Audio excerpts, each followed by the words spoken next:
you to stop by if you haven't had a chance to see it yet, or This meeting is being recorded. If you'd like to see it again. Before I move any further, though, I do want to take a moment to stop and acknowledge that the Washington State Historical Society is located on the traditional lands of the Puyallup people, past and present, and they have stewarded this land throughout the generations. We pay respect to their elders, past and present. As a couple items of interest before we dive into this evening's program, I just wanted to let you know that if you're interested in the Society's programming, and I suspect you are because you've logged in this evening, you may be interested in joining us in early November for a program that's going to recognize and celebrate Veterans Day. In particular, we will be joined by Eric Flint, Executive Director at the Lewis Army Museum, who's going to present on diversity, equity, and inclusion in the U.S. military with an emphasis on the history here in Washington State. Looking a little further ahead, of course, mark your calendars for Thursday, December 8th, Bootleggers Ball. If you want to explore the history of Prohibition here in Washington, you'll want to join us. And of course, we'll be hosting a Model Train Fest in December as usual again. So a lot to look forward to. We've got some great exhibitions on view at the museum right now, including the Animation Academy, From Pencils to Pixels. So again, there's a lot to explore at the Society. If you're inspired by what you see this evening and you're looking for ways to sustain the work we're doing at the Society, I'd encourage you to take a look at our membership page on our website for ways to support. I know you didn't log in tonight, though, to listen to me talk, so I want to make sure we move forward. And it is my great pleasure to introduce the curators of the exhibition that we're all here to celebrate. First, I want to introduce Jason Reed, and Jason is a Texas-based artist and educator. He has a background in geography, and his work deals with the confluence of land, politics, and visual histories. He is a professor of photography and the Jones Professor of Southwestern Studies at Texas State University, and holds a BA in geography from the University of Texas and an MFA in photography from Illinois State University. He's created gallery and public space exhibitions at venues such as the Art Space in San Antonio, the Cranert Museum at the University of Illinois in Champaign-Urbana, storefront windows in Miles, Texas, Gallery Rheinthaler in Vienna, Austria, Dallas Contemporary, and as well as at the Harry Ransom Center at the University of Texas at Austin. I'm also delighted to introduce co-curator Mark Menjivar, who's a San Antonio-based artist and associate professor in the School of Art and Design at Texas State University. His work explores diverse subjects through photography, archives, oral history, and participatory project structures. He holds a BA in social work from Baylor University and an MFA in social practice from Portland State University. He's engaged in projects at venues including the Rothko Chapel, the Bemis Center for Contemporary Art, the Houston Center for Photography, the San Antonio Museum of Art, the Puerto Rican Museum of Art and Culture, Blue Star Contemporary Art Museum, and the Cranert Art Museum. Welcome back, Jason and Mark. It's so good to see you again. I hope everybody can join me in extending a warm welcome via Zoom. Thank you, Michael and Len. We are just absolutely thrilled that we could come together for this kind of closing event. And really just thank you so much to the Society for hosting the exhibition. And I want to say thank you to Jennifer Kilmer and especially to Mary Michael Stump, who was the original person who invited us to begin working on this project, which was over 4 years ago, right? The pandemic kind of starts to swirl all of our time together. So we're just incredibly grateful for the invitation. We're going to talk, Jason's going to give us a little intro into the exhibition here in just a minute, but I just want to say, just first off, thank you to the main participants, to Luz, Natalia, Andres, Alondra, Orfield, Moises, and Gabby, and also to Courtney Sabin. This project would not be what it is without all of your voices in here. And lastly, thank you to Gonzalo, who's here. We're going to hear a bunch from Gonzalo in a minute. We would not be here tonight if it hadn't been for Gonzalo's urging for that. So with that, so many thank yous, and thank you to everybody who's joining us. I'm going to go ahead and throw it over to Jason, who's going to talk a little bit about the exhibition, and then I'll try to fill in some of the gaps that we leave sometimes.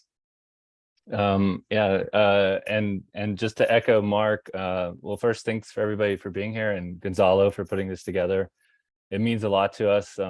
Like Mark said, starting this back in fall, really late summer, fall of 2018, when Mary Michael called and said, it'd be interesting if y'all came out to Washington. I know you're not from here. We're both from Texas. It'd be interesting if you came out here and thought about doing a project around issues of migration in Washington. So yeah, we started that in fall 2018, and then, like Mark said, COVID hit. And to be able to use Zoom and the things that we learned during COVID to come together with all of you tonight is really special. And so thank you, Gonzalo, for putting it together. And we're really, I think Mark and I are here to listen tonight. More than anything, and to hear the stories and to hear the perspectives and the experiences and what the show meant, but also the research and work that the scholars and artists that are going to present tonight will bring forward. So Borderline Collectives was started in 2007 by myself and public school teacher friend of mine, Ryan Sprott.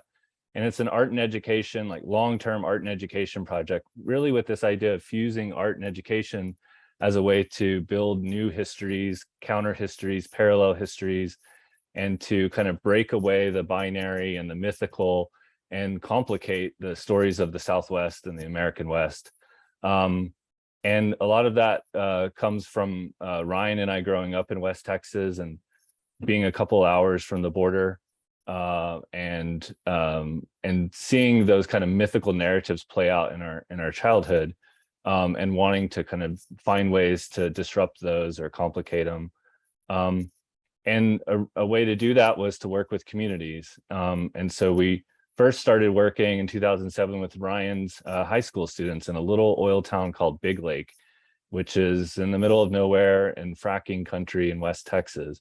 And we handed them cameras and asked them to go explore their world and bring it back and share it with us. And so it's really just this exploration and experiment with how communities could tell stories in different ways. And from there, we did projects on the border. We did projects in San Antonio with refugees from Tanzania and Iraq.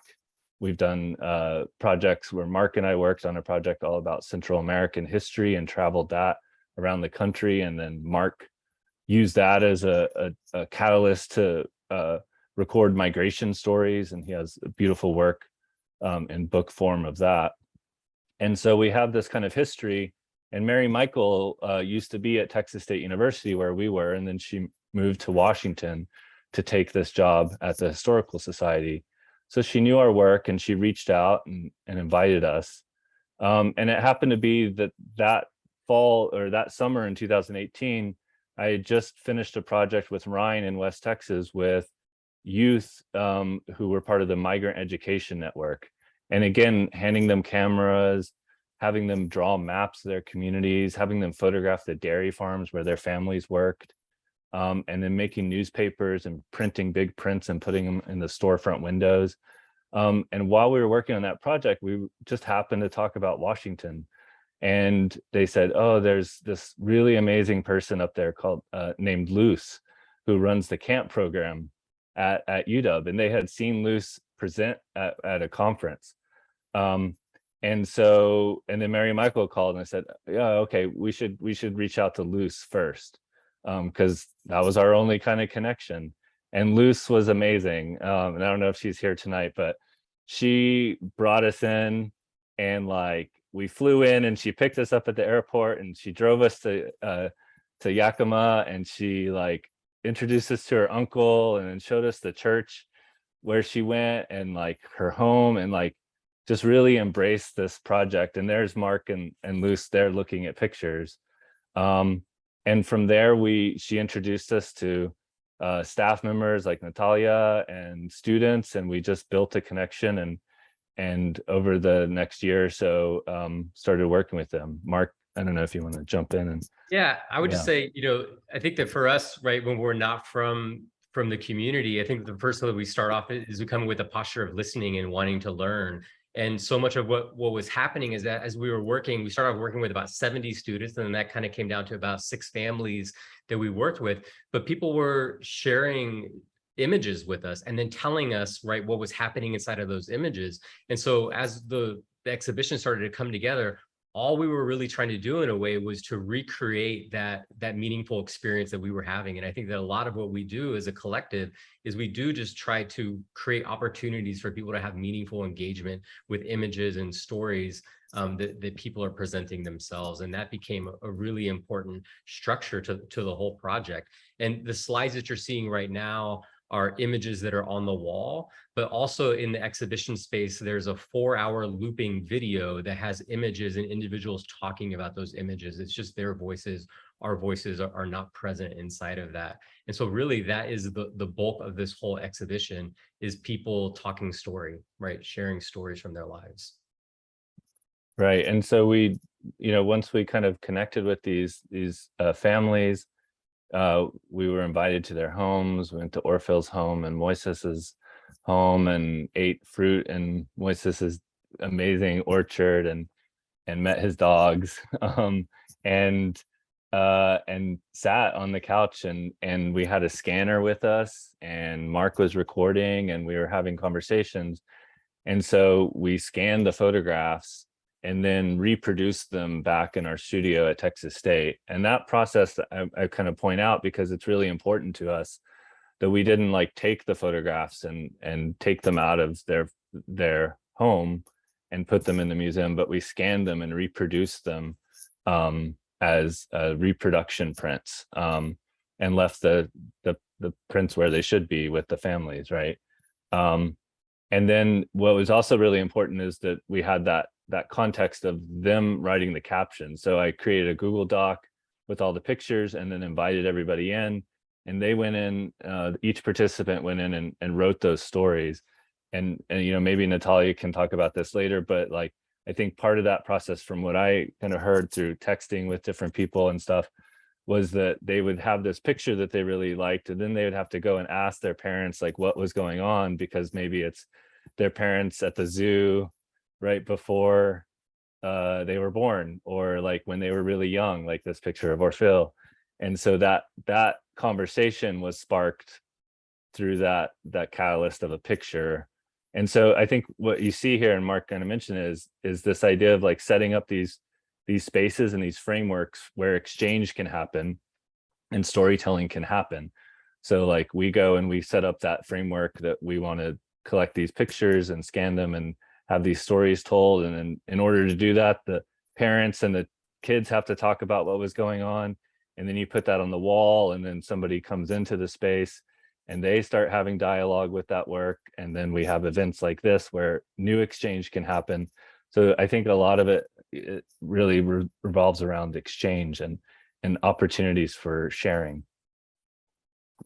This, one of the last things as we wrap this up that I'll mention, that really at Gonzalo's urging, and he put the idea out there for us, we've created shorter versions of the video that can be shared in different contexts. And also we're working on putting the whole exhibition into a PDF format so they can be disseminated and people can use that in educational settings. And so that, right, that it doesn't just become something that is was on the museum walls and then goes into the archive, right? But it's something that can live outside of the walls and have a use value to it. Yeah. Yeah. And just to kind of like, wrap up here, just to kind of emphasize again our appreciation to the families for inviting us in and for the sharing that happened from the 6 participants. And Natalia is here tonight, kind of representing that group.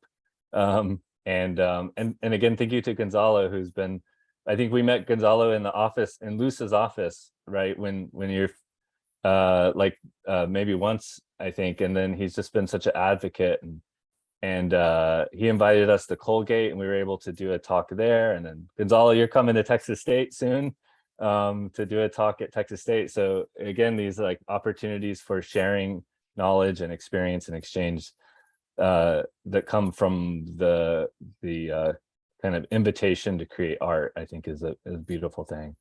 So I'm going to stop there. We're going to stop there. I'm going to introduce Gonzalo. So I'm going to stop sharing.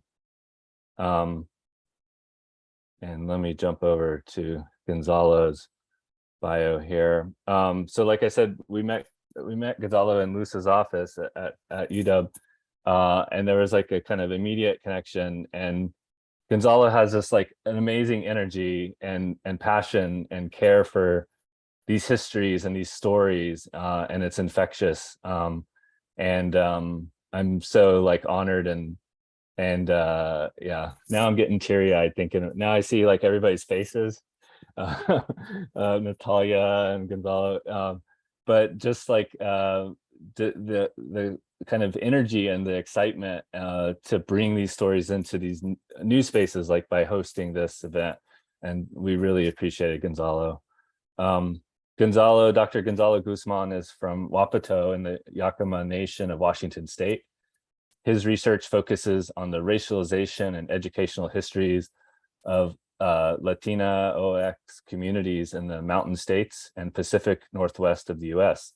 His work has been published in the Journal of Latinos in Education, History of Education Quarterly, Education's Histories, Critical Readings on Latinos in Education, and Annals of Wyoming. Additionally, his research and commentary has been featured in Colorado, Washington, and Wyoming NPR and PBS affiliate stations, as well as the National Park Service. He's currently finalizing his first book manuscript, tentatively titled Education for a New Race, Making Whites and Schooling the Mexican in Greater Juan Crow. Pass it on to you.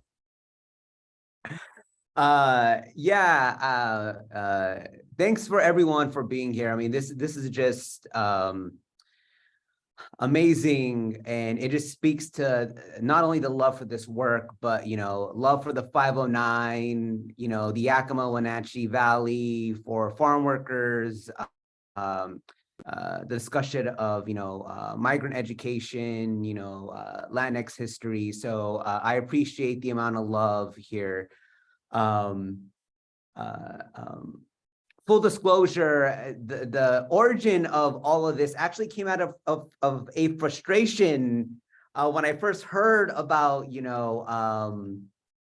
that this was going to be housed in Tacoma, and I'm like, it's like, why isn't this in Yakima or Wenatchee?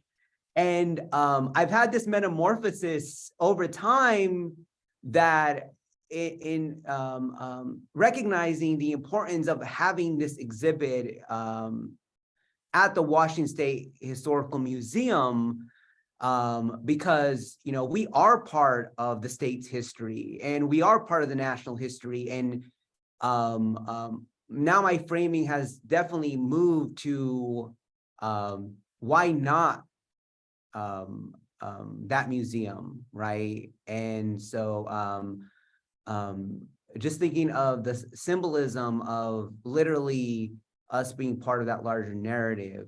And I think just the optics and the symbolism of like just the representation of, we got Texas, New York, Minnesota, Arizona, Ellensburg, Seattle. I mean, just the amount of representation and just the many ways in which we're celebrating, these communities and these voices from multiple disciplines, history, cultural studies, community engagement, poetry, I think is just an amazing, and I just want to acknowledge that.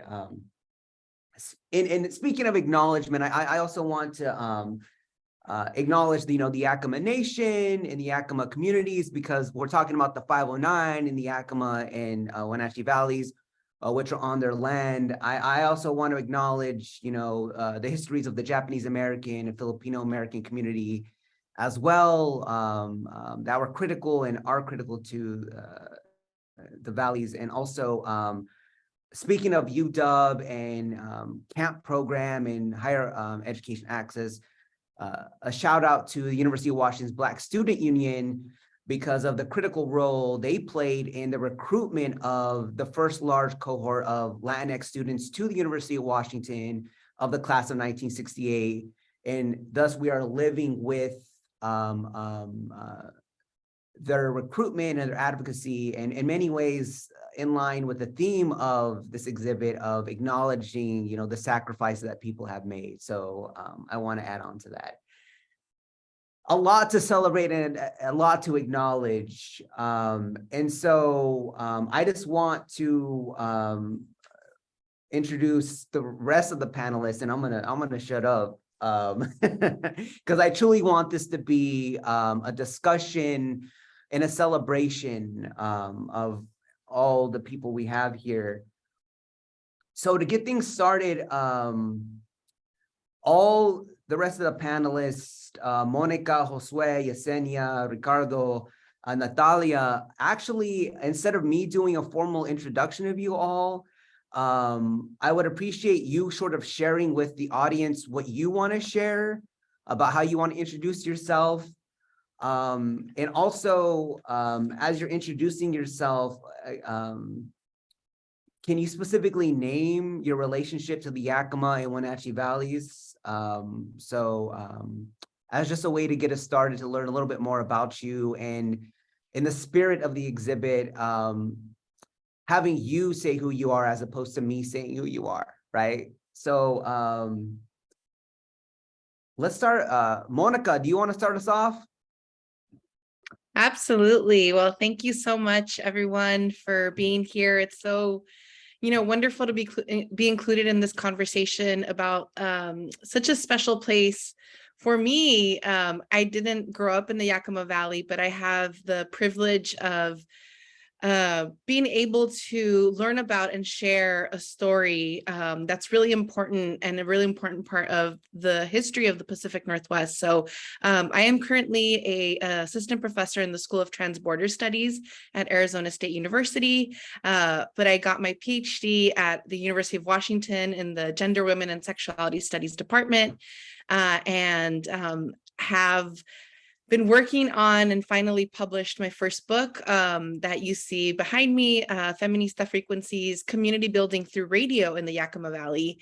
And it's a book about a radio station that's located in Granger, Washington, that started in the late 70s. And it's a history that brings together a lot of different topics we've mentioned already: migrant farm workers, cultural, creative production, in this case through radio broadcasting and through community radio broadcasting. So I'll share more in a bit about this really special radio station, Radio Cadena, that's still on the air to this day. You can still listen to them, and with the power of the internet now and streaming, you can stream it online. But I really was able to fortunately meet a lot of folks from the Yakima Valley in working on this book. So I did a lot of oral histories. I worked a lot with Rosa Ramon, who was one of the founders and a migrant farm worker herself. Her family is part of this long history of folks migrating to the Yakima Valley in the 50s and 60s. And so I really got to learn a lot about the Yakima Valley and the migration of our communities, Mexican American farm workers. I come from, my grandparents were in the Bracero program. They never made it up to the Pacific Northwest, but they we're part of this lineage of farm workers that were working throughout the United States. We sometimes, believe a narrative of Latina, Latino, Latinx communities only in the Southwest or only in places like Los Angeles and, Texas and Arizona, but we're everywhere.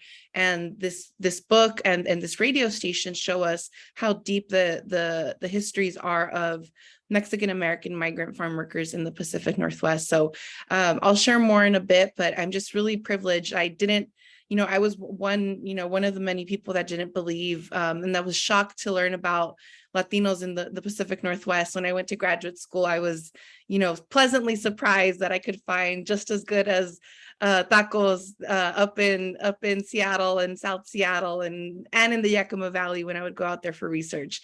So I'm really thankful for the migration of food as well as our families. But I'll end there, and just so grateful. Thank you for the invitation, and I'm so excited to be here with so many friends and family. Thank you.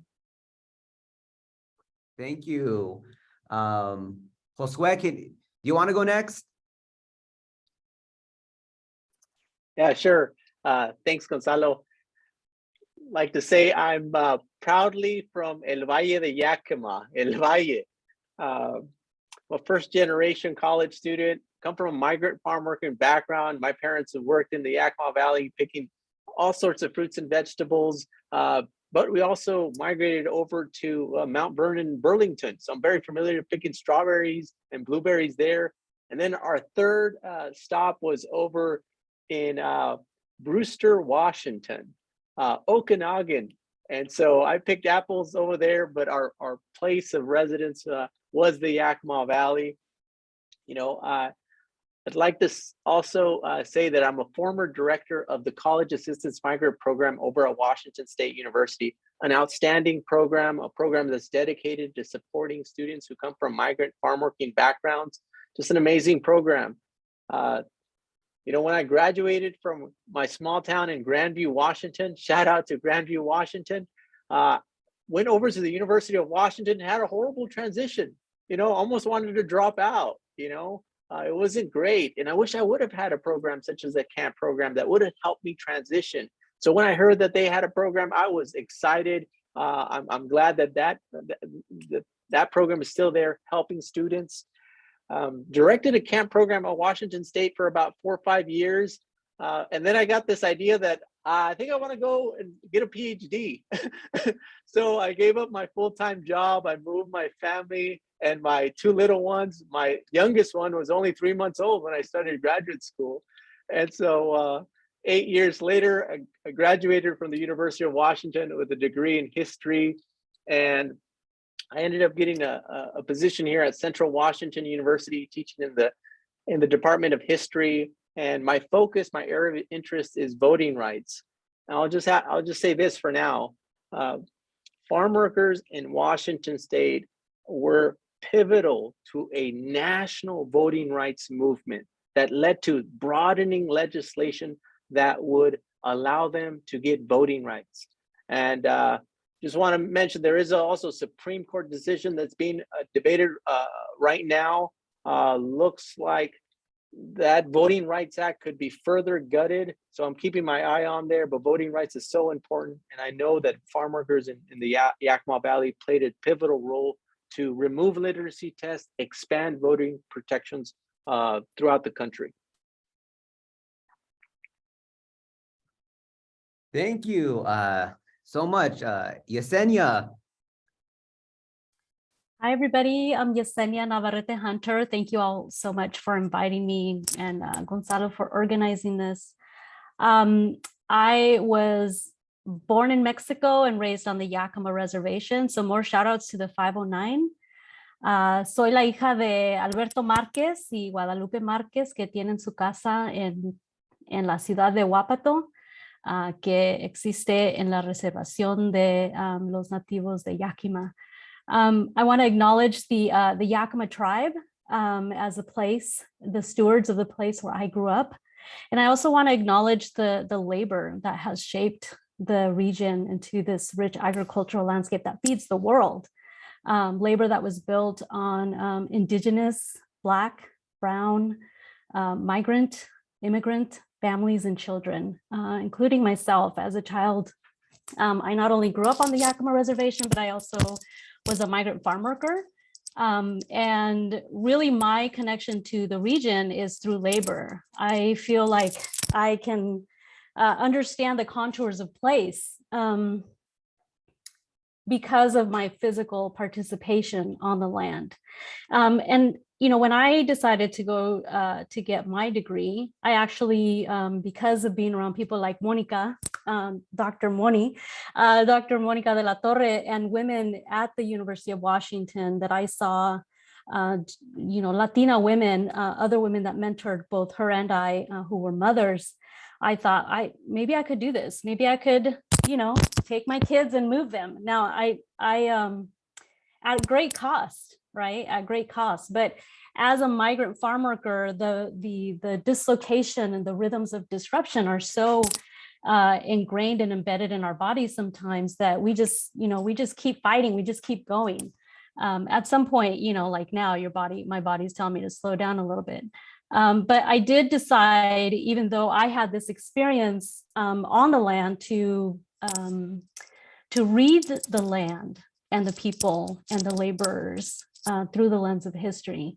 So this year I graduated, I got done with my degree as a historian.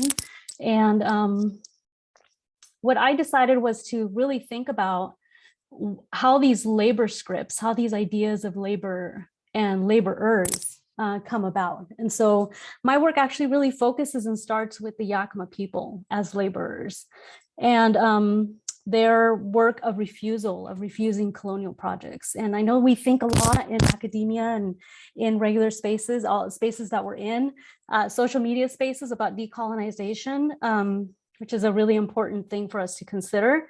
But I'm also really thinking about what has remained uncolonized and protected and reserved by the Yakima people.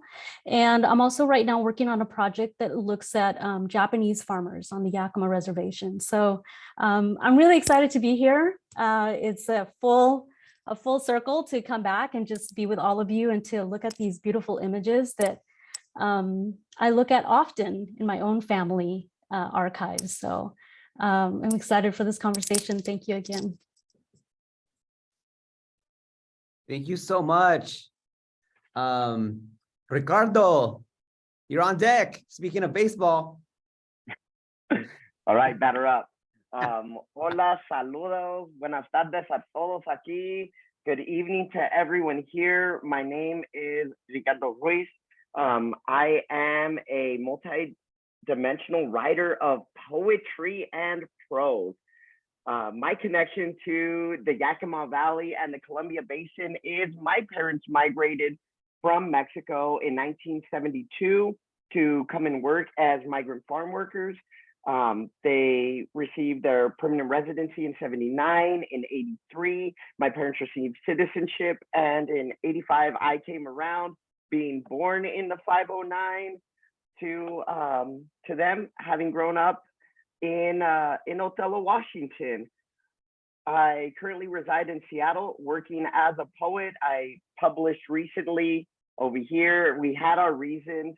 Teníamos nuestros razones. It is a bilingual collection of poetry where I had the opportunity, similar to this project that we're going to be talking about tonight, all of our sacrifices, todos nuestros sacrificios, or Todos los Sacrificios. I actually interviewed friends and family from my own community, taking a look at migration to Eastern Washington through a multi-generational lens, using my medium of poetry to communicate these stories.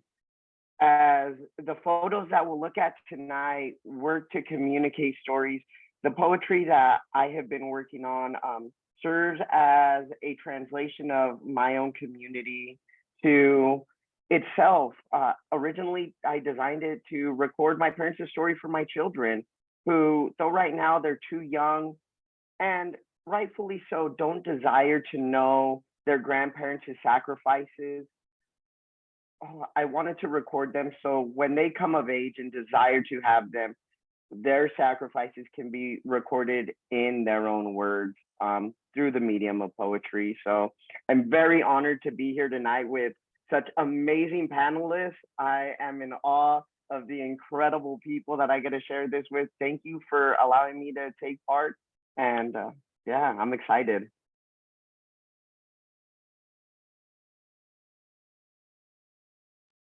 Thank you so much. And last but not least, Natalia, I was very deliberate in ending with you because you have a special relationship to the exhibit than the rest of the panelists. So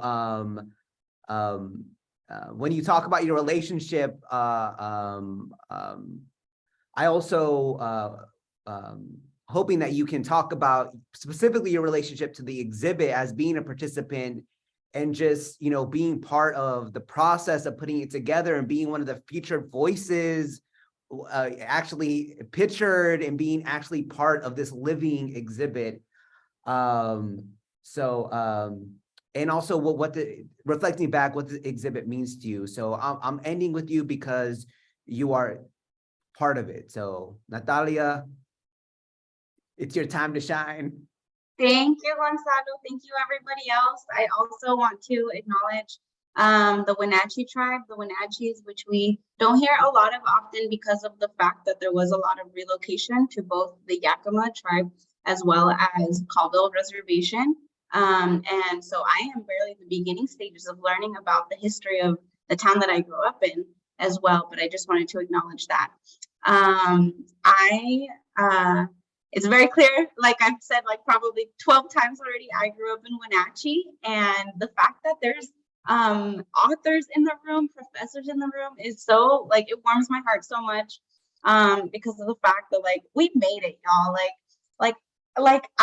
I'm in such an emotional part of my life right now because I recently went to Mexico to bury my grandmother, and so many additional stories came out from my parents about, you know, a lot of the trauma that they overcame, and so many additional stories of them sleeping on the floor in dirt, and just knowing about, you know, their history when they moved to California and they were renting out a closet because that's all they could afford to live in, and then eventually finding the quiet small town of Wenatchee. It's a funny story. They actually did come to see Yakima. They said it was too loud. They said it was too loud at the time. That's like I would say like in the 80s is when they went to Yakima. They said it was too loud, and they went to Wenatchee, saw a bunch of orchards, and decided to settle there. My parents are very private people, and asking them questions about this was the pictures was funny too, because they ended up in small arguments. They were like, no, that wasn't the day that we got in a fight. That was the day that this person moved into the house, remember, and your tia, and we got in a fight about the food in the fridge because it was like 6 families sharing one fridge. So it was just beautiful to be able to like experience and learn more stories as I was asking them about these pictures. But yeah, like this is really special to me because, like, did my grandma ever think that her family, her descendants, her grandkids would be a part of a museum? I don't think so. And I think it's beautiful, like migration and the way that, you know, we do rise up out of all of the obstacles that we overcome. And yeah, so I'll tell a little bit about me and how I got involved in this. So I was teaching class along with Luz and with Andres, and Jason and Mark came in and did an activity with our students. Do you remember you had them write on the back of a note card? Do you remember the exact question that you asked them? I think it was to just a prompt to write about what was happening in the photograph. Yeah.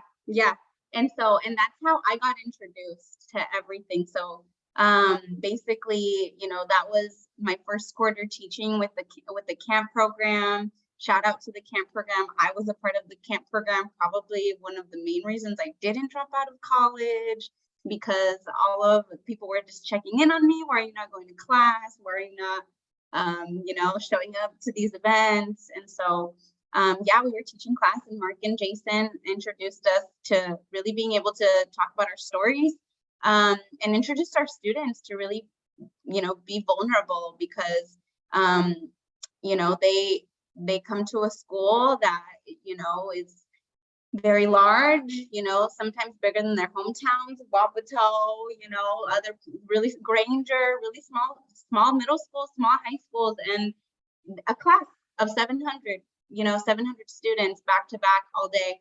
And so it was really special that day to be able to just fully focus and think about our families, and have them reflect on that. And so I have so many thoughts in my mind, but it was really special to be able to learn more about my family as I asked them questions about these images. I hope to get a tattoo of that picture of my parents when they were young and lovebirds at the zoo on a date. And it wasn't until Mark and Jason had me ask my parents about that I noticed there was a giraffe in the background of the picture, because they were actually on a date. But I'd seen that picture so many times and never noticed there was a giraffe in the back. And your mom was like, yeah. My mom said, that's the last time you took me on a date.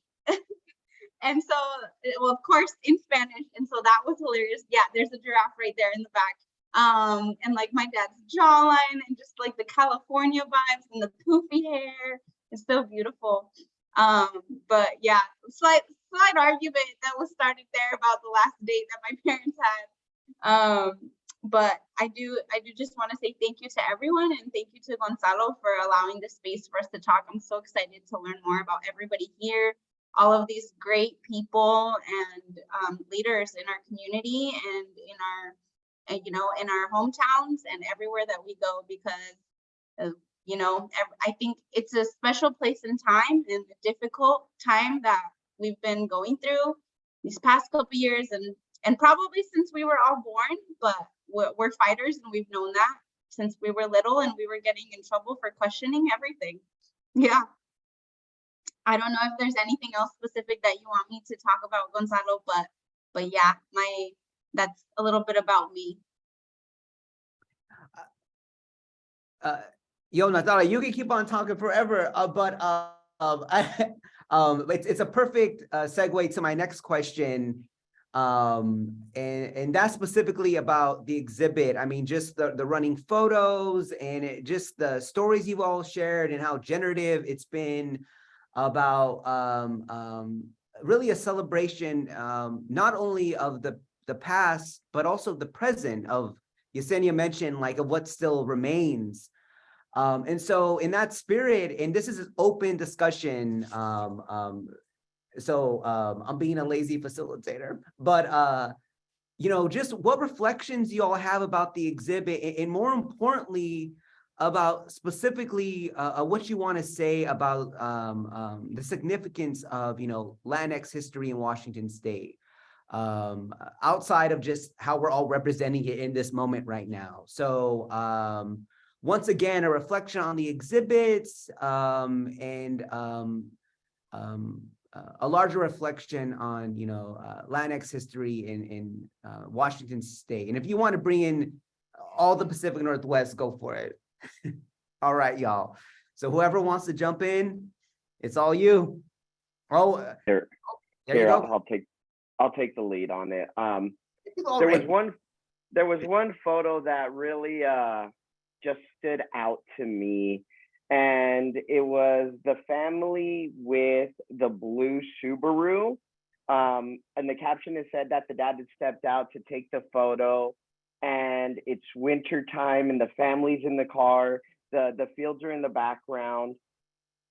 And I love seeing it because I remember my dad taking me out to the fields in the wintertime, and just walking through the rows as he would be sitting there trimming the trees, and just how beautiful it was going to Mount Rainier and in the wintertime to just hike and seeing it. And for some reason, that image really stuck to me. My parents had a blue 82 Topaz that I wrote a poem about. And I actually read last week in Kennewick, Washington. And one of the students that I read to mentioned how his family still goes out in the fields, and he's out there in the summertime. And that picture in particularly speaks so deep to my own history, because that could have been me. I would have been 9 years old. So that child in the car was definitely me in Central Washington at an apple orchard. So yeah, I loved it. Thank you for just sharing my own history with that one.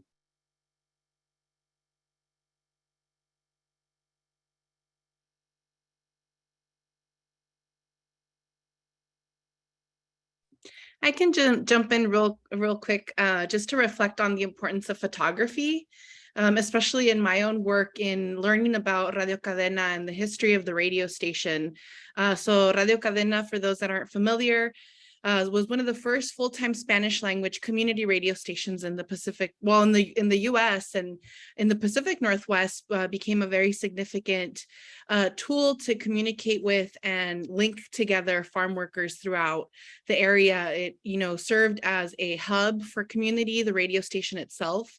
So I just want to share a few pictures, if I may, because again, the fact that as a radio station, they didn't have the funds to, for example, save their, old radio programs, or, they didn't have the resources to think about saving radio programs from like the 70s and 80s because they had to reuse tapes. But what they were able to do is take all of these pictures and create this really rich photo archive, where this is one of the images that hopefully you can see, is of the founders, some of the founders and volunteers building the transmitter shack on top of the Tanum Ridge, which they had to, work with and with the Yakima Nation to use this land. So again, reflecting on the importance of dialogue amongst these communities and the generosity of the Yakima Nation to allow them to build this transmitter shack. But I just really love this picture. It just shows, the folks involved, again, many of them coming from migrant farm worker backgrounds. But the photographs, especially of the former radio station, we have, it was known as the Academy, but then was also a hotel, back in the early 1900s as a halfway point between Spokane and Seattle. It then became, this radio station that was such an important part of Granger. But again, just the photography, this is the station now. Many of you, if you, go to visit Granger, you'll recognize this building, but it just continues to be a really important hub, which, many of you can probably, touch on that as well. But this is just some of the radio programming that Radio Cadena did early on, which shows the how much they were in tune with what the community wanted. It was radio dramas that talked about health and wellness. They had musical programming, children's programming, women's programming. So just a really innovative radio station. And just to call on their own, knowing that farm workers are coming from Texas. So my book cover, is this radio program guide that has, the reminiscent of that picture of the Subaru, right? Of all the family crammed into the car. And that's just such an important part of even my experience, growing up, listening to the radio in the car, going to Mexico, driving to Mexico with the family, or, just everyday practice. So Radio Cadena just really being in tune with the community. But again, I just want to fast forward to some of the pictures of the staff at the time of in the 70s and 80s, this children's program called El Jardín de los Niños. And again, just how important it is that we have these images that really cement the history of Latinx and Mexican American communities in the Pacific Northwest. So there's no denying that, our communities have been part of this region for a while. So I'll stop there, but thank you. Mark, you had a question? Well, I just wanted to say, in 1942, my grandfather Domingo left Santa Tecla, El Salvador, and came to San Francisco, and he was a member of the Ship Scalers Union, which has connections to Seattle as well. But my grandfather was more than just a dock worker, right? He was a father, he was a husband, he was a community member. And I think that as we began to work on this project, right, it was about farm worker labor. And there are those pictures that are really important to acknowledge that labor that is feeding so many people. But the families are more than farm workers, right? Their husbands, their fathers, their community members. And so the images that you see are about telling that history as well, right? If we're going to talk about it, we got to show the fullness of it. And I think that as we were sitting in living rooms with people or in the office, some of the first images that came out, right, were the images of people picking. And it's really important to honor and acknowledge that labor, but it's about so much more than that, right? And so that's what those images, I think that the fullness of all that coming together is what was needed for the project.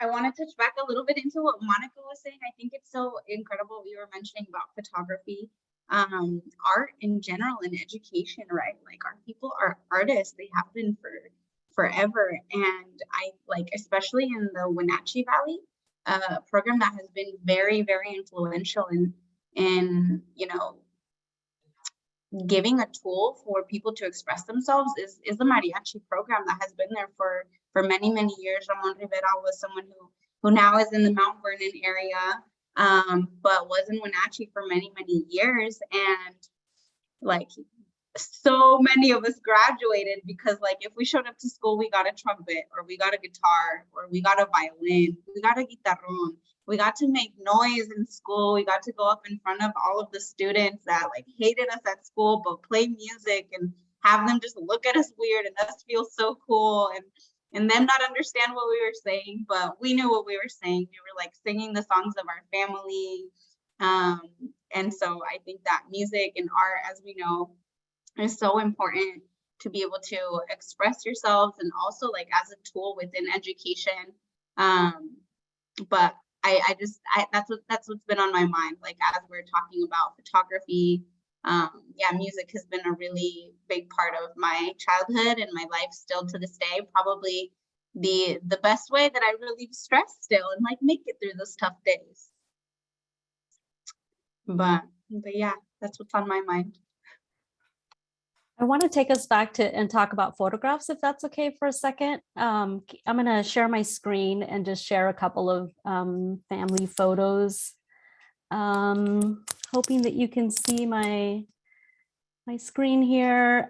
Just to kind of think about one of the things that I work when I'm working with students and thinking about not only to the past, what our histories are, what our stories are, you know, but how do we position ourselves to be good ancestors, and what kinds of actual documents our families have. A lot of times it is really only photographs. Sometimes it's documents like, you know, a contract or a, you know, my father, he told me at one point, actually, I just recently learned that he was a contract worker, a bracero.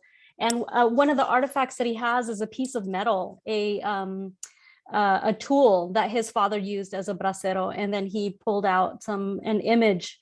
So this piece of metal is an artifact, right, that he has kind of hidden away in some spot.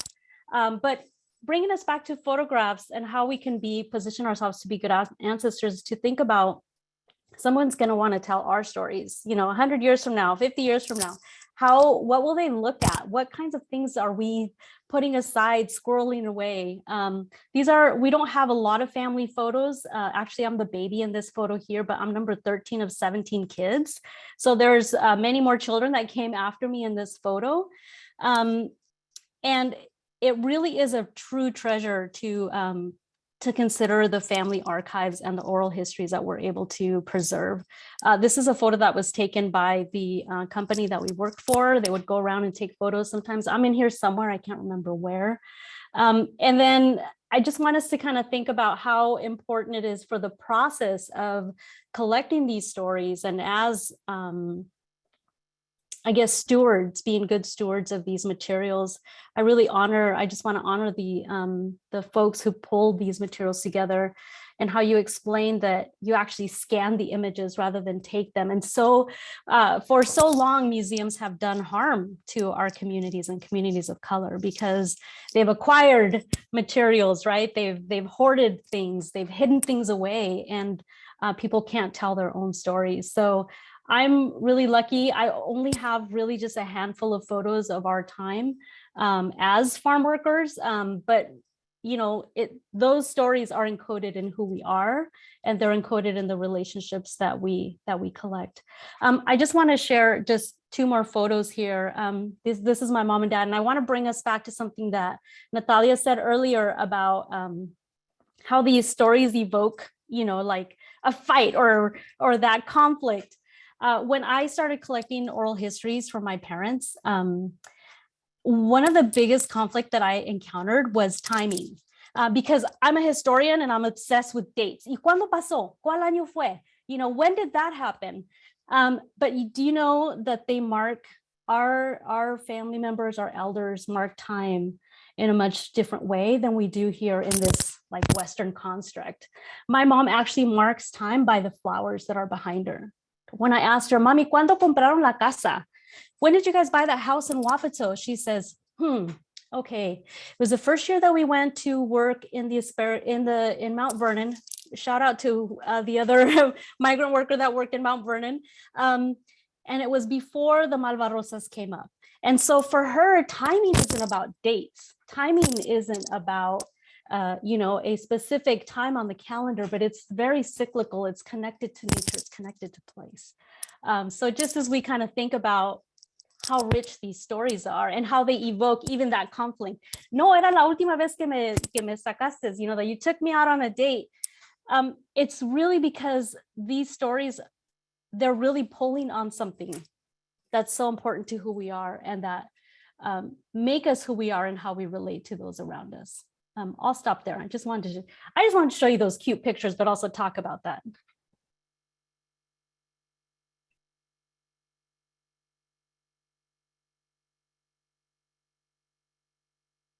I just want to say too, there was something that was really beautiful. The project is that it wasn't sitting down with the parents directly, right? It was sitting down with their children and having their children talk about their memories, but then also going back. And I think that as the project was happening, we kept going back to looking at where are we locating meaning in the work that's happening. And that was one of the biggest connections that we were just so drawn to, right? It was working with the children who were then going to their parents, and exactly what you were just talking about, Yesenia. It was just so powerful. I didn't want to just jump in here, just triggered a lot of memories right now. And one of the memories that I was thinking about was Radio Cadena.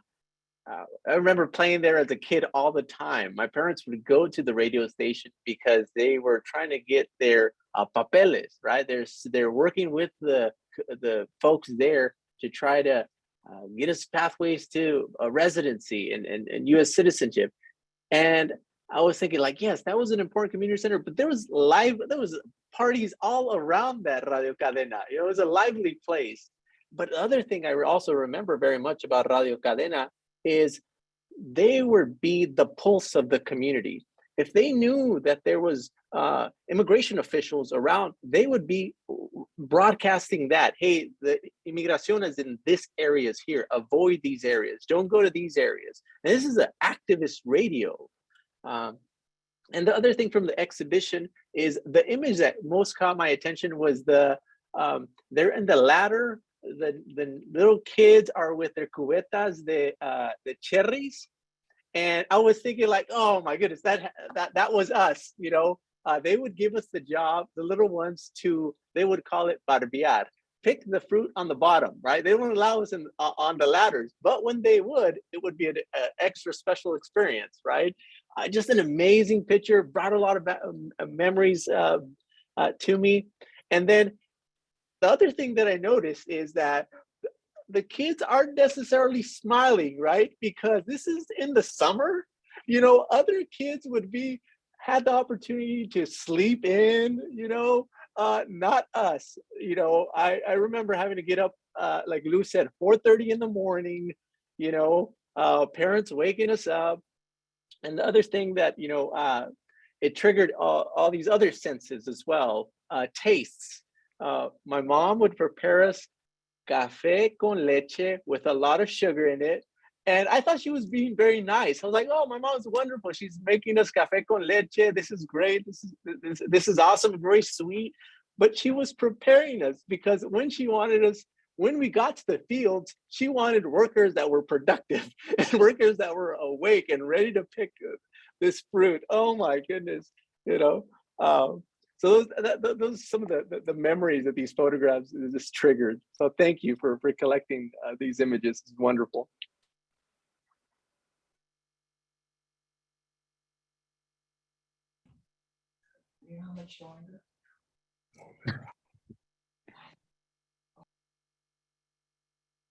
I'm going, if it allows me to.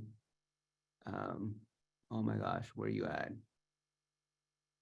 Sorry, y'all, I'm trying to share a photo, and of course, when I'm trying to share the one I want to share, doesn't want to do it. There you are. Can you all see this? Yes. There you go. So I mean,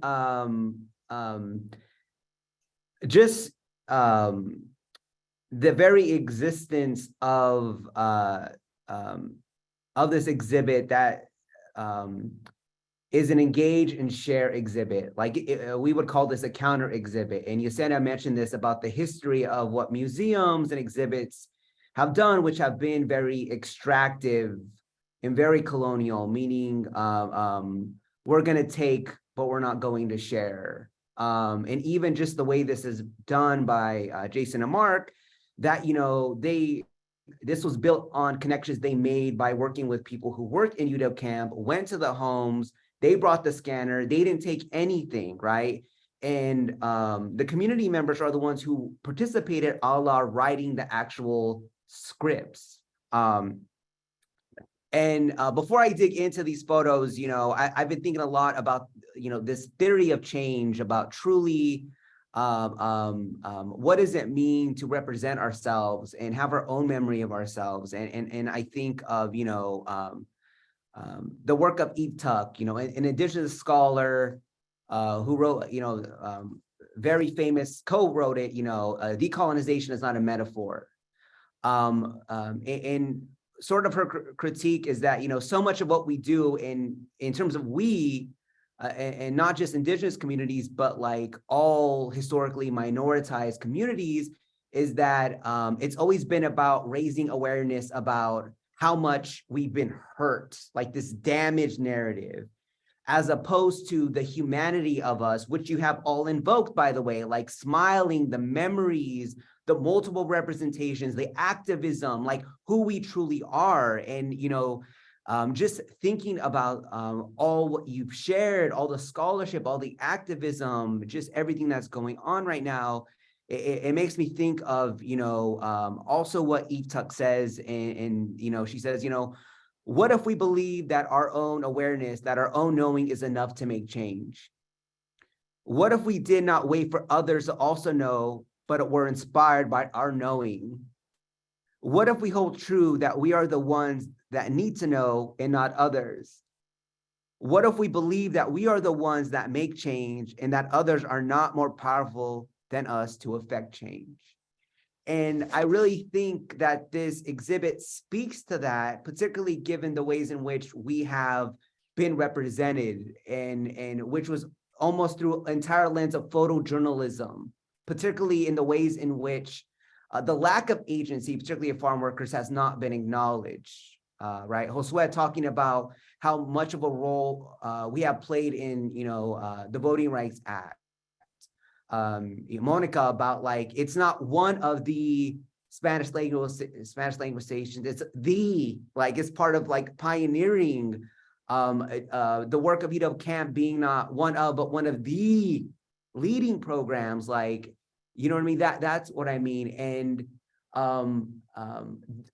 I want to end by showing that I think this is by far my most favorite photo of all time. And if you aren't able to hear Gabriela talk about this photo, please, because, you know, she haunts me in terms of what she says about it. First of all, it's a farm worker, her father, who took this candid photo of their family visiting a field of blossoms, like literally it's booming, right? And just to have farm workers go back to their site of work and to reframe it visually, right, in this very beautiful moment. I mean, it's a beautiful photograph, and it's in Wapato, right? And the reason why it's haunting to me is because she says, I've never seen it looked like this before. I've never seen Wapato viewed this way before. And what I find amazing is this is a family photo, and this is the way actually we do see each other. This is how we actually live. And so I find it so moving. And the ways in which we've been historically represented is the other photo, an actual postcard. This is not from Wapato, but it's from North Yakima. And this is not a cherry orchard, it's an apple one, but like it's also a blossoms. And I want you, to me, what I find fascinating, this wasn't planned. This was a research trip in Denver, of all places, the Denver Public Library. And this is the photo they have of the valley, not of the people, but of the landscape, the trees. And yo, guess who's missing? We are. And that's sort of been the stand-in for how we've been represented.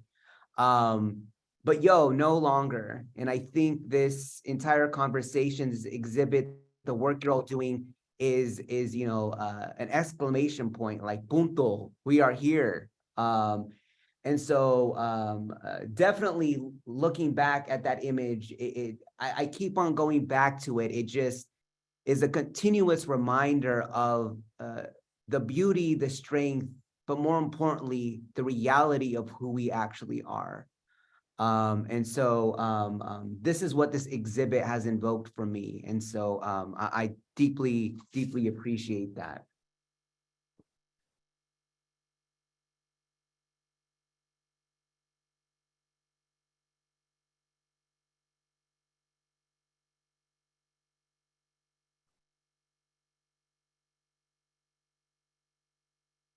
Gonzalo, I'll just add that, I mean, you sharing those two images side by side, one thing that I love, right, is that, you know, you can work on a project for 4 years and then you make it public and then you learn all kinds of things, right? And that's one of the things I love about working as an artist, because there's so many things that we don't know, right? And so you work with your people, right, in creating something, and then you share it, and then all these other layers begin to come.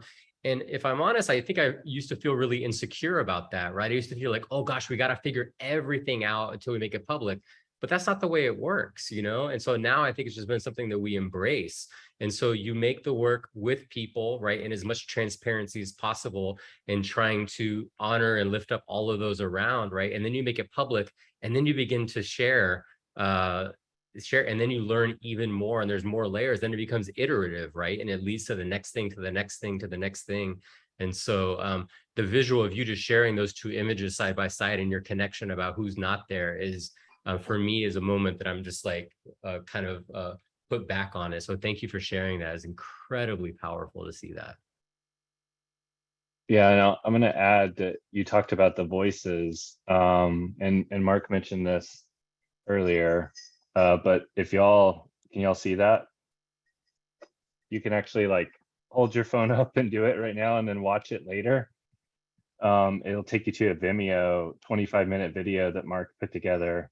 Eventually, this will be part of that PDF that gets shared out and will be on our website. But for now, you can hear the voices. And I think, you know, hearing Luz talk about her family and Gabby and Natalia, and all of them talk about their stories, and hearing the voice, I think, is another important layer to this exhibition that is in the space, you know, and then has been distributed in different ways, but I think it's something we want to kind of make sure it goes out into the world.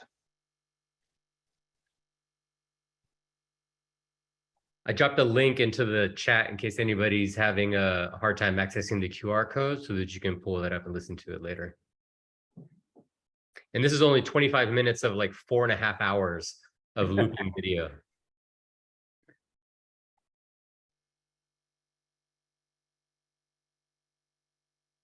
I'd like to say something, and then I actually have a question as well. What I want to say is that as I look through these images, and being a historian of laborers and laboring on the Yakima reservation, I have so many parallel images of different groups of people who are working and who are photographed almost in the exact same position. Like the photograph of the Subaru that's like jam-packed.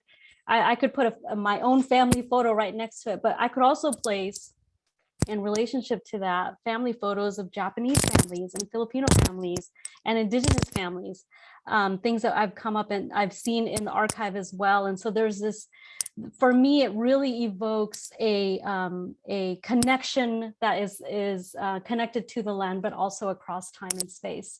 So I want to mention that because I think that there are a lot of people and a lot of scholars who are pushing towards doing relational, rather along with or rather than comparative. You know, we were so used to like, this happened with this group and this happened with this group, and these are the things that are different. But in this case, there really is a call for us to do relational studies, to think about how these stories and these a lot of the injustices that happen with families are translated and ascribed or planted on new groups of people. So that was a comment that I wanted to make, just to kind of think about. And I wish I had some of the images to show you, but I might post them on Twitter later. So if you're following a hashtag on this talk, maybe you'll see something later on. But a question about the oral histories, because this is one of the things that I think is really important, and it brings us back to museum work and how it can do harm. What have you done with those 4 hours or 10 hours or how many ever hours of oral histories? Are they available for those families to access in the future? You know, somebody can hear their grandfather or great-grandfather or great-grandmother talk about these kinds of things.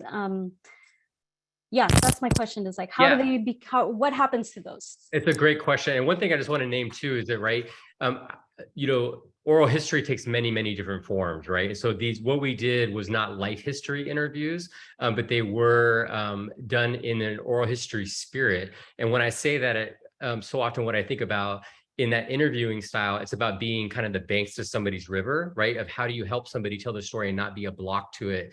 But it was done in a very specific context of speaking to the photographs that are there. And all of that content has been placed into a folder and shared back with folks that they can then get those and download them.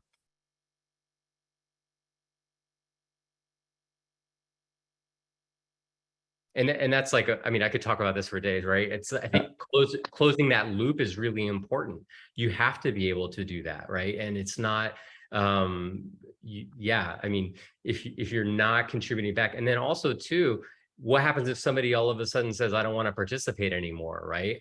And you allow people, once you make something public, there's only so much as you can do to pull back. But if somebody says, no, I don't want to be a part of it anymore, we try to do everything that we can. In this project, it hasn't happened, but we've had other borderline collective projects where people have been talking about hard histories, thinking about the Blackwell School is located in Marfa, Texas. If anybody knows about that history, we did have one participant that said, you know what, the interview that I did a few days ago, I actually don't want to do it anymore. And we deleted those files. They do not exist anymore, because that is way more important than any kind of signed release or anything that happens with it. Really important part of the work.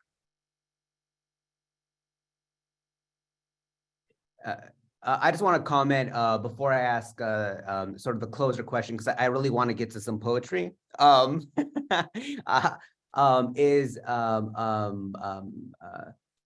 The call out to be relational, because it's real, it's the real history. And I think to Wapato, if you go to 6th Street and you start off to downtown and you just walk that one street, you're going to hit the Filipino community hall. You're going to hit the Buddhist temple of Japanese Americans right across the street. You keep on going, you're going to go to a region that used to be called Tortilla Flat, which was one of the first places that Mexican American migrants settled in Wapato in the late 1930s and 1940s. And it accelerated because all the Japanese Americans were interned and placed in a concentration camp, of all places, Wyoming, which is a very complicated history because all those Mexican Americans from Wyoming end up coming to Wapato, and that's for a later day. But I mean, the whole point being it's relational because it's also the real history. And I love that acknowledgement, because that is also the history of that region, right? Of that, there's so much to be proud of. There's so much to acknowledge. And this kind of, I believe, Yesenia, you call this like entanglement, right? This entangled history. Yes, I will cite you. I will reference your work. Anyways, it speaks to particularly all the students and all the other scholars, like this is why it's so great to study this region and this people. And I appreciate how this exhibit has led naturally to that. Like there's no disconnect. There's so much going on. So thank you so much. I wasn't lying that I wanted to get some poetry. But so this is the last question that leads to that. And this is in literally the spirit of the exhibit. And this goes for everyone about speaking about family and how do we become honorable stewards of our histories and our families. And so in the spirit of the exhibit and sort of to close this out a little bit, how do you all want to honor your family today or your ancestry today? Open floor, whoever wants to go first. I'll take the lead. And for me, it's for them not to be forgotten. Mi jefe el año pasado se falleció. My father last year passed away in November while I was finishing up my own collection of stories. And it reminds me how perishable the history, the details of the history can be. Without recording these stories, the beauty of the details gets lost with time and with passing. And my children don't speak Spanish. They've never lived in the area. I served in the military and I was divorced very young because as young couples, we couldn't survive combat deployments. I came back a different person. Being gone for a year changes everything. And it's changed their upbringing. And for me, it's my work to not allow their sacrifices and their stories to be forgotten. I loved how beautiful Yesenia was talking about, you know, the stewardship that we share within archiving our own family histories, be it through photographs or through artifacts and mementos. The ethical nature that this project was done in to ensure that the photographs and the stories are accessible to the storytellers, that the pictures were never taken. For myself, it's documenting and sharing and recording. And if I could go and just maintain a memento for my children, for my grandchildren, I really think I've done something with intention and purpose and purposefully.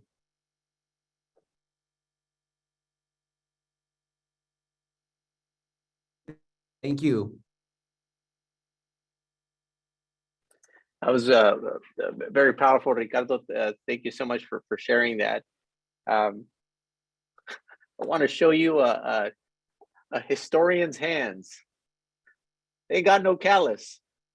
They got no callus, you know. My parents, a lot of callus on their hands.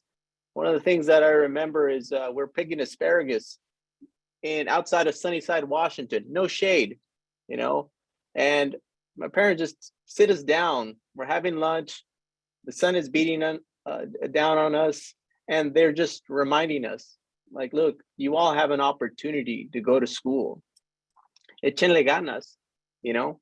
You have an ability, an opportunity to do much more than what we can. This is a hard work. It is honorable work, but it's very hard work. And that particular story, I'm writing my personal statement to the University of Washington in a way telling them, damn, my GED scores are my whatever standardized test scores are horrible, but I have a story here. I have something that other students don't have, right? It's this ganas, this passion, this desire to learn my history, to write history, you know? And that's what I want to honor my family. Is like they've made a lot of sacrifices for me and for my siblings to be an opportunity that we're just able to find a little upgraded employment, you know? And I'm so grateful for that sacrifice that they made.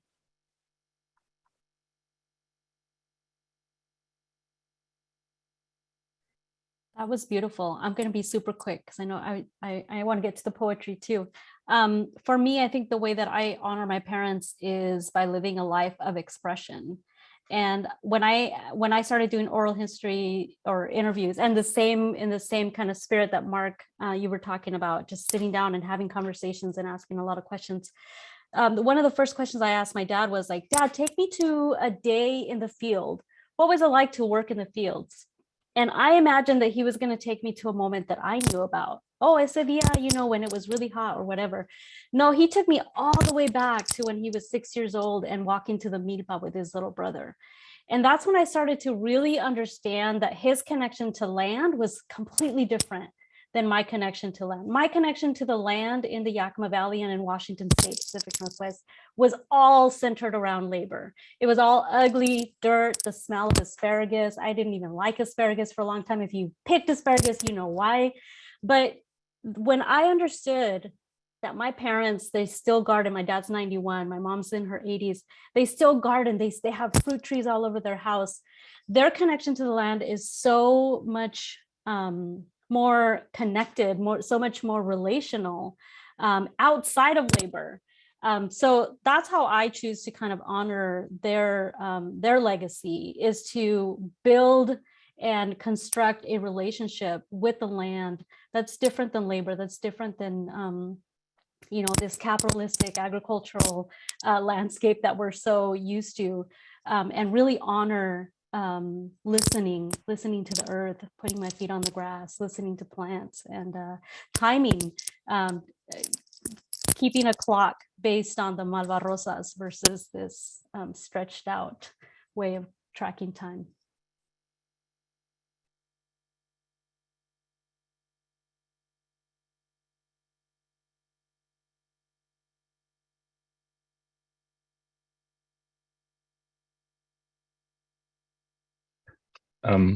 I just want to jump in and say photography has been an important part of kind of sharing with my daughters, who are 8 and 6, and holding on to a little piece of what their grandpa does, their popsy, as they call him, who's a cotton farmer in West Texas, and he's farmed you know, he's 79. And so whenever he was old enough to go outside and pick cotton, he started. So what, 75 years of farming. And so I've been photographing him since I met my wife, and they like always thought, what is this person doing? What is this guy doing with the camera always, right? Yeah, thank Mark for the plug in the chat. But so just making photographs of that, and also then my girls being at the farm, and also then working too, and like, because he's retiring, and then that will be gone, and we have like cousins and stuff who farm, but like having that that thing that when they're 50 years old, they can have this book, they can have this set of pictures that say, this is what my popsy did, and I worked the cotton module builder, and I was out in the field helping, and so I think those photographs can be really beautiful. One other thing I wanted to add is, I think Borderland Collective is another way I want to kind of you know, carry forward, like my parents giving me the opportunity to go to art school and letting me take that real weird gamble in life to be an artist, and supporting it all the way, and allowing Borderland Collective to exist, and supporting that wherever they could, so that then those things like this happen. And so my daughters will get to see the work of Natalia's family as part of my work, you know, so this like building this like larger idea of family and community outside of our own kind of singular experience in West Texas. So, thanks. Yeah, check out the link. Jason just completed a really beautiful monograph of 20 years of work of photographing on his family's land that they've been working for over 50 years. even longer than that. So the link, I just dropped the link in there for y'all to check out. I'll jump in and answer the question from Gonzalo. I will admit that I am a hoarder, not like the hoarders on TV on the crazy show, but like, yeah, when we were back in Mexico, you know, doing el novenario to lay my grandma down, like we learned that she was too. So she had like, it's you know, a wooden and cement house with like metal sheets on top where you can hear the rain and the besucones, but there was some wood that I guess my grandpa put in between, and there was maletas and maletas and maletas of stuff. And it turns out that that's like baby clothes of all of my aunts and uncles, clothes from when they were teenagers that like nobody has touched in ages. And so like there's just so much history there, like and I also am that way. Like I have had a treasure box or whatever you want to call it, like since I was little, like any little notes that people have gave me. I'm someone who really like treasures things like that. And like me and my family, I noticed like as y'all were speaking, like I noticed that that's something my family does. Like we apologize through writing letters to each other, and we like my dad used to kind of even scare us sometimes growing up in elementary school. He would have an emotional day and drop off like 4 letters in the office, and I'd be like, what's going on? And then I would read them in class, and I'm like, oh, he just felt sorry because he was getting me in trouble for something I did, and he just wanted to remind me that he loves me. And so like all of those letters growing up, like I have a treasure box just filled with letters of apologies and gratitude. And as I was in college, just trying to remind me to like stick it through, and like all their hopes are on my shoulders, and you know, really trying to get me to graduate.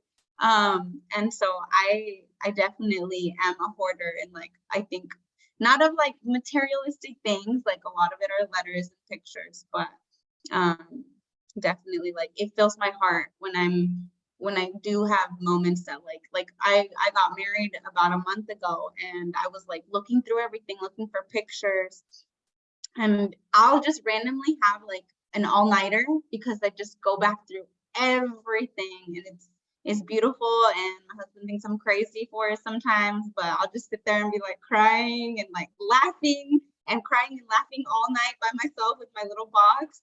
And so like I definitely want to hold on to things like that for my family as I like begin to think about kids and everything. So that's just a little bit about me and how I hold those stories close to me.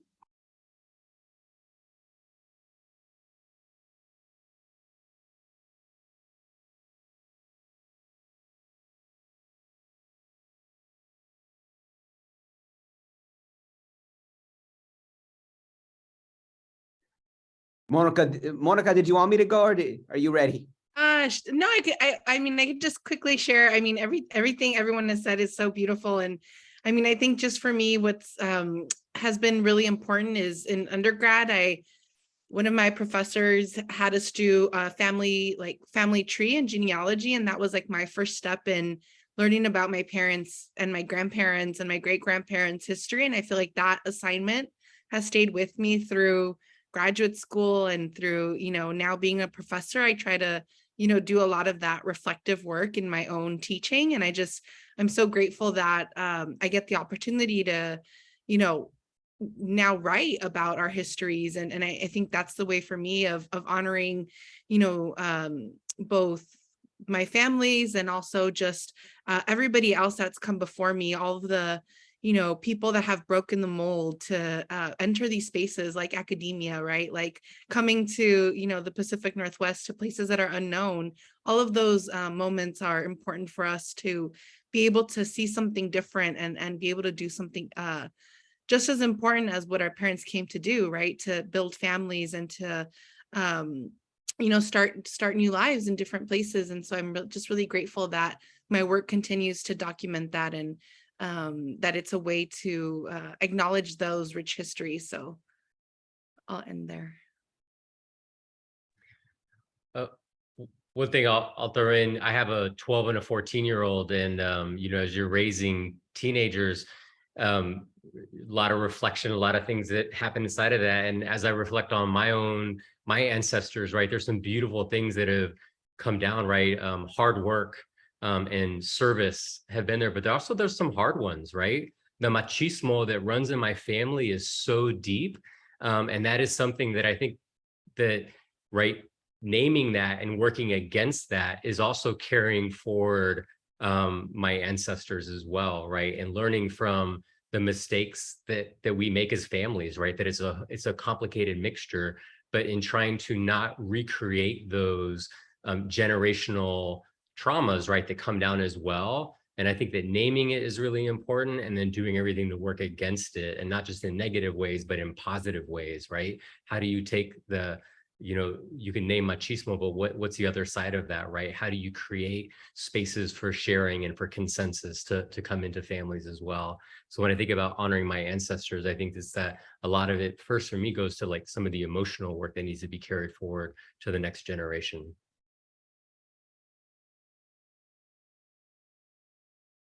Yeah, thank you. I'm gonna share a slide. Hopefully can you all see this? Yes. So speaking of honoring our ancestors, I just want to give, my mom isn't signed on because she doesn't know how to use a computer, but I love you, Mom. And speaking of my mother, my ancestors, what you see here is a picture of my great grandfather Rosendo, who was recruited as a farm worker, as part of the earlier version of the Bracero program, World War II. He actually comes in 1919, and of all the places he goes is to Wyoming. That literally comes to be the basis of all my scholarly work. In other words, I just want to truly honor my ancestors, that I really hope that I've done them justice, and I am doing them justice, and they are proud of me, because I'm so proud of them. And speaking of acknowledging and naming, part of a way that I hope that I've given back to them, and it's about all the work that I've been inspired from what you're all doing, the ways in which representation has come up and not come up, and the work for my students is, this is actually a gravestone that I have yet to see, because it's in Wyoming, because he died there in 1936. But I got it for him, and it's based on uncovering these stories and these reflections, and then doing this work. And so before this, my great grandfather was buried in Wyoming, but in an unmarked grave next to his daughter, who was a child when she died, right next to him. But from doing this work and honoring my ancestors, I'm like, unmarked grave no more. And so in terms of honoring my ancestors, and there is no detanglement from my work and my life from my ancestors. And so I just want to end that I hope that I'm doing them good. And you've heard that old phrase, that Target phrasing, or that phrasing, we are our ancestors' wildest dreams. From the stories you've heard, from everything you've seen, I don't know the word for it, but we're beyond their dreams. No way could my great grandfather Rosendo could have imagined what's happening right now. No way. And I definitely want to end that portion of it about acknowledging that, like, for us to be, because that's inspirational. What does it mean to be beyond dreams, right? And to reach that level. So yeah, that's I hope I've done justice to my ancestors. I really do. So there you go. That's my shout out.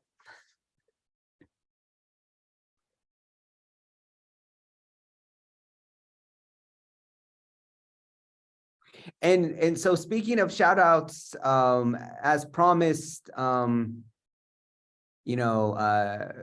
I don't know if you're ready to share your wisdom through a more poetic approach. but I can't think of a better way to sort of close down this beautiful conversation than with some beautiful words as well, particularly poetry. Wow, I hope my poetry can do the work that everyone just shared and the amazing work that y'all are doing justice. But I spent a year and a half collecting stories, transposing them, and then going and creating them into poetry. So I would like to share 3 pieces with y'all today. We talked about that blue Subaru. My parents had a 1982 blue Topaz, and this first poem that I'm going to read is my own Bring Your Kids to Work Day. Mi carcachita azul y el perro negro. I slept in the back seat until the sun shone high, or I'd sit in the driver's seat and take the wheel. Sometimes I'd wiggle out and lie on the hood of the dusty 1982 blue Topaz. Our sitter, that black dog who'd play for hours, he just kept bringing us back the ball, and we just laughed and ran through the rows. I always waited for the time my parents would break, my mom's face shining under the bandana and the sun hat, fresh cherries in her hand, foil burritos still warm in the dented green thermos, our lunch. The trunk of the car became our table on our own Bring Your Kids to Work Day.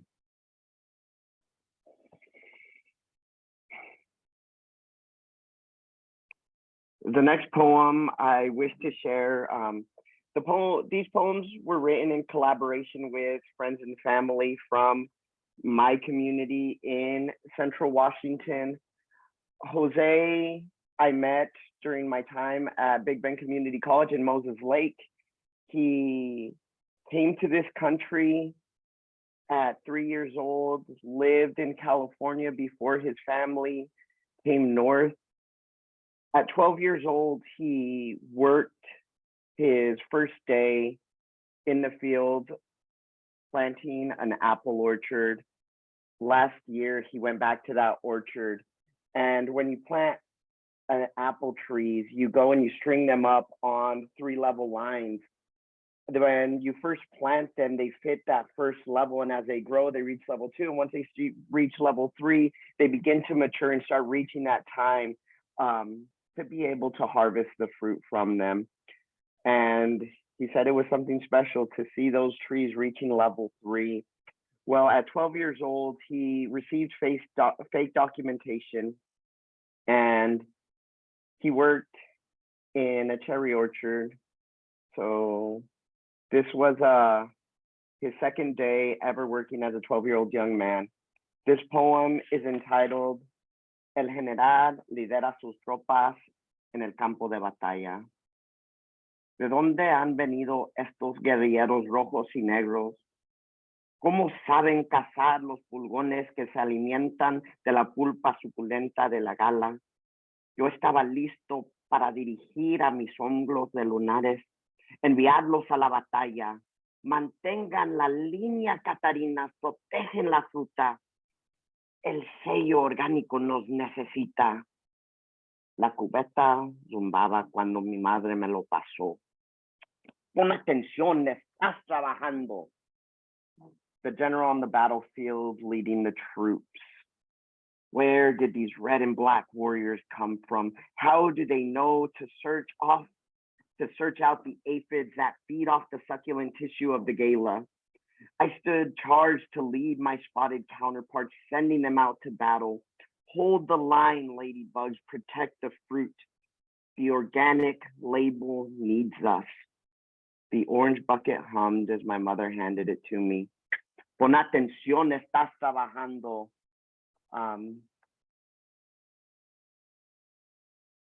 This poem found its shape in the imagination of a young man and how it could be when he goes to work doing a grown man's job.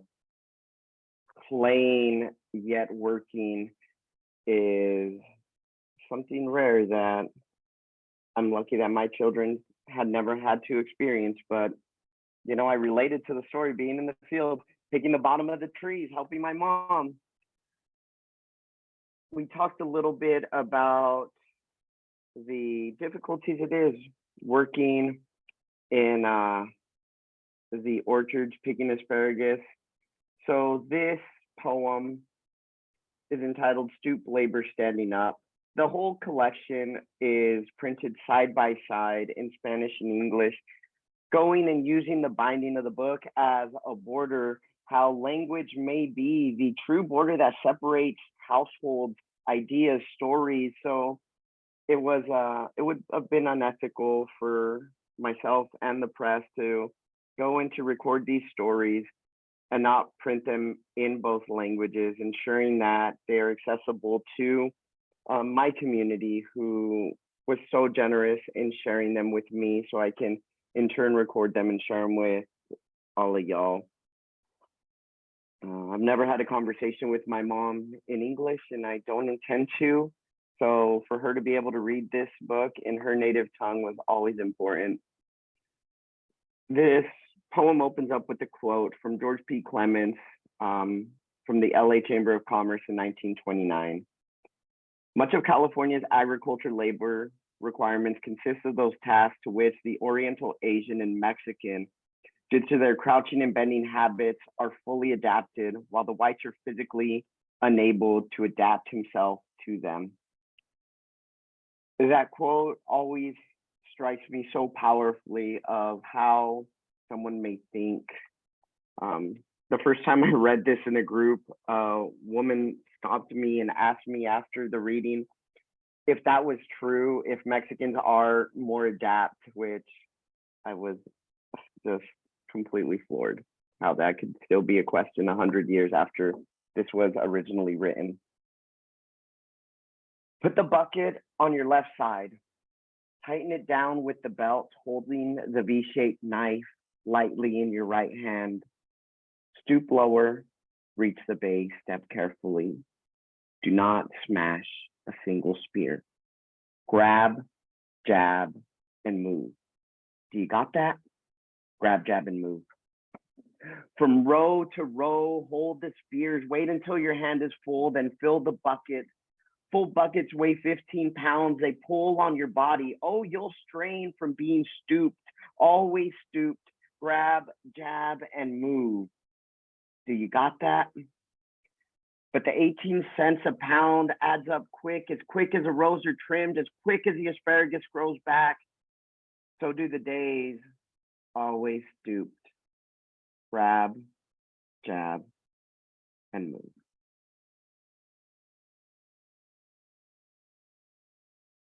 Thank you. Thank you. That was wonderful. Oh geez, I'm just looking at the clock, and I and I just want to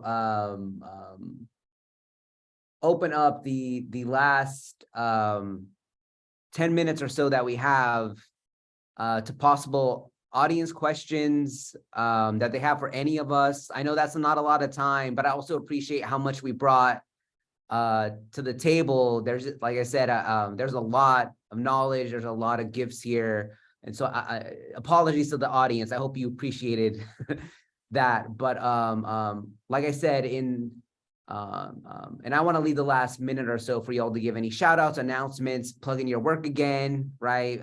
Putting us all on notice. So for everyone listening or watching, yeah, if you have any questions for any of the panelists, anyone that's present, please either put them in the chat if that's possible, or just say it out loud.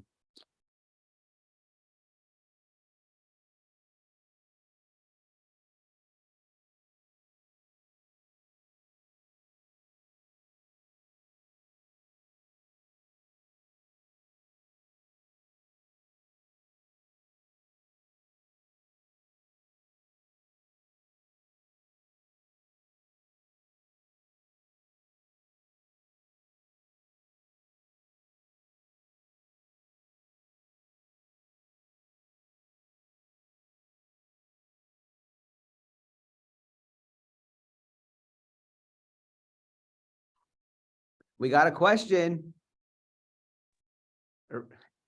Hey. Hey, thank you so much for this wonderful evening. I teach at Texas State as well. And I know Mark and Jason and I met Gonzalo this summer in Houston at a workshop on engaging Latinx art. Anyway, I'm curious. I wanted to go back to something, Gonzalo, you said at the very beginning, where you talked about, that these, I guess the exhibition, shouldn't be at the Historical Society, should be in the Yakima Valley. But I was wondering, in terms of like taking that question and maybe expanding it, because this evening has been a lot about archives. I mean, archives in different forms, right? Oral archives, photo archives, object archives, I think, anyway. So where should these sorts of archives be housed? And I'm just curious what your thoughts are on this. Where these, even, like the little box of materials that are so personal, like where should these stay in families, stay with families? Should they go into, historical society? Should they go into, the Smithsonian? It's just it's a question that I have in terms of thinking about, also how, coming back to this beautiful tribute to ancestors, and how we pay tribute to ancestors for future generations. Yeah, thank you for the question. And any of the other panelists can correct me if I'm wrong, but I don't know of an exhibit or a showcase, whether it be at the Yakima Valley Museum, or anything akin to that. I know that they're in Tieton. I know Yesenia in the summer had like a showcase of art and representation. But in terms of one in like having like a permanent exhibit like anywhere in the valley, I can't think of any, at least on the scale that even matches even what was done in Tacoma at the Washington State Historical Museum. And so I think just given how powerful that exhibit had just on this audience here, and those of us are responding to it, I just can't imagine that, and that's why I'm ecstatic that it's going to Wenatchee, that I think just the physical presence of it being there would be significant. What I also love about this work is I think this also provides a model to anyone to build their own archives, their own exhibits. So that's why I appreciate about the creation of like the PDF and the video as well, that it's like it provides a model for people to find and create their own exhibits, to not wait for others to do it for them. So in a way that does honor and addresses, this history of just taking and being extractive. Yeah, that was more of my take on that. I don't know if that. I want to add. Yeah. I want to add something because I hear your question, and I'm wondering if you're asking like the ethical question, like where should the archives of people of color or marginalized people or people who have been historically marginalized and systematically marginalized, where should those archives live? I guess for me, the answer is wherever they want them to live. So on one hand, we actually, I am working with the Yakima Valley Museum right now to do a new exhibit, and they fully recognize that our holdings of the history of Mexican Americans and Latinx and Latina communities in the Yakima Valley and in the region is really kind of not existent. They have a few items. So we're working on a new exhibit, just a quick plug on quinceañeras. So that's just something for you to know. But the second thing that I want to say is wherever families want their archives and their material objects to live is where they should live. Maybe a better question might be that we can ask, all of us should ask, is who has access to them? Because if they're housed at the Yakima Valley Museum, at the Washington Historical Society, at the Smithsonian, wherever they live, the question for me is, can those children, grandchildren, those future generations access those materials? And are they housed properly? And are they being made available to the community groups that they belong to? So that actually doesn't answer your question. It just adds another question that I think we need to ask as we're thinking about archives and collecting. Aaron, everyone, I'm gonna drop a link in the chat to, it's the Community Archives Collaborative. And it is a group of people that actually have been funded by the Mellon Foundation that are coming together to begin to ask a lot of these questions, right? Of how do archives begin to exist outside of larger institutions when one of the major questions is the financial piece, right? It takes money to preserve and make accessible, but also you don't need always, that shouldn't always come first, right? It's not that we can't do it. So there's a group of organizations, and I've been an artist in resident with one of them, the Texas After Violence Project, that is really trying to have robust conversation around this. Also, just to plug it, if you're in the Austin area, in November, they are having their second convening. And so people from all over the country are going to be coming together to discuss these issues of community archives and these issues that we're all talking about. I'll just jump in real quick, just because Aaron asked the question, so I have to. And I just want to also say, like, Aaron has been a part of Borderland Collective in our Northern Triangle show, and a really important part of bringing kind of intellectual rigor to our art practice. But one of the things that, and we talked about the scanning of the photographs, and I've been thinking a lot about that, like the idea of reproducing things, and like and even thinking about like 3D printing and like capabilities with 3D scanning of objects. And there's some interesting things that are kind of coming around in terms of reproducing objects, and not having maybe the original at a certain institution, but having access to the experience of the object or the photograph, which is what we really try to do. And I mean, we didn't print them like as glossy 4x6 prints or whatever. We kind of shifted it to acknowledge that it wasn't like trying to reproduce it one-to-one. But I just think that idea of reproduction is an interesting way to kind of address and think about those ideas of that those things can exist in multiple places at once.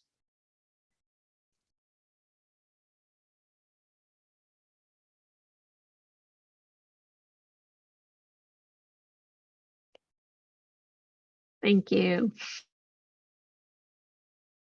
And a really important contributor, not just to that, the Northern Triangle project, but to all the thinking around, it's a lot around photography and other things at Borderland Collective. Aaron, I thank you so much for everything always.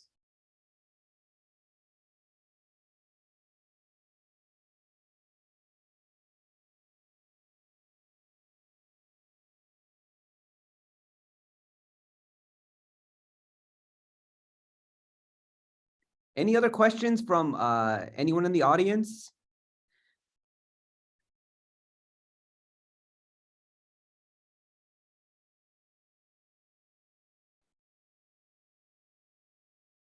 One thing I'm just going to jump in and say here, as you begin to wrap this up, one of the things that in Borderland Collective we always talk about is that so many of the things we do, we view them as tools, right? Things that you can use in many different contexts. And the great thing about a tool is that you're not supposed to know how to use it the first time you pick it up, but you can learn to use a tool, and you can share a tool, and you can give a tool away, and with the tool you can build something. And so we just want to name that like if anything that has happened in this exhibition spurs another idea or another body of work or anything that comes from it, like please do that, right? Use this as a way to be iterative. You don't need permission to redo the things that the tactics we've been using or anything like that. And the work that we do, we always hope that it is iterative, right? And then it leads to other things that come out from that. And so that is always one of our deepest hopes with what we do. And Jason mentioned earlier with the Borderland Collective book that is coming out tomorrow, being launched, that there's a set of protocols that we often use with communities inside of that. And so we always desire for those to go, like, we love hearing like years later that people are using them in different ways. And it's not anything, we don't have a scarcity mentality on that, right? We think there's enough good to go around and enough ways to share that out. So I just want to explicitly name that.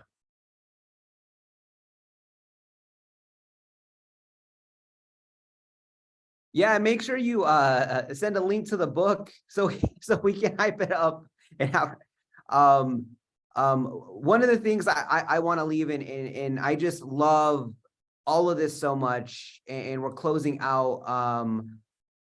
This has gone so much better than I could have possibly imagined. And one of the things is that, speaking of, you know, building off what Yesenia said, and the question by Arena is about, you know, going back even forth to go back about what have we been taught historically and nationally about what is considered to be important about our people.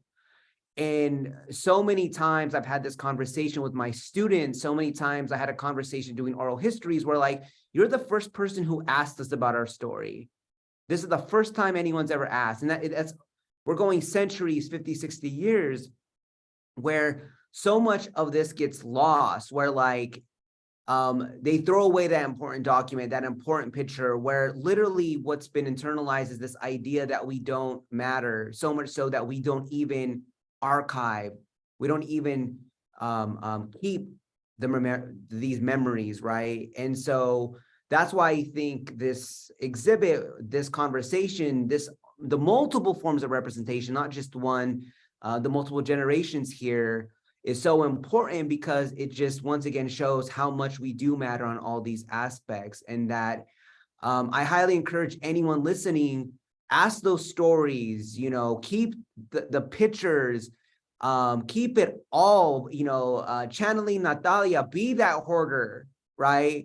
Because you have no idea when that picture is going to come through, that letter, and it will become important. You know, speaking back to like Ricardo about like, hey, my children may not asking that question now, but they're gonna get curious, because we all got curious to ask those questions, right? It's just a matter of when we're gonna go back and get that. So I just appreciate you all sharing to demonstrate like the necessity for us to ask those questions, to learn more about our communities and our histories, because like we matter, we all do matter, everyone who's listening. And this is a testament to why it's like a living memorial, a living eulogy that you see represented here. So I hope if y'all take anything away from that, it's that like, yo, do that work. And what I appreciate from the Borderlands Collective is like making the mundane important, because that's part of how we actually live. And that is absolutely important, right? The mundane is life. It's who we are. We've reached time, I believe, which is what, holy, I can't believe we did this. But anyone, last call, please give shout outs to your work. Remind us all how we can appreciate you all as we close out. The floor is all y'all. Make your shout outs.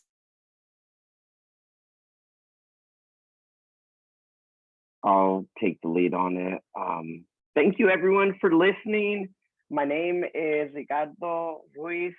We Had Our Reasons is out. You can buy it everywhere books are sold. If you like poetry or you want to learn a little bit more about my community in Central Washington, on the link, I put my own website. I'm Paul Ruiz on all socials, or, you know, come out to a reading if you are around. Come check it out. It's fun.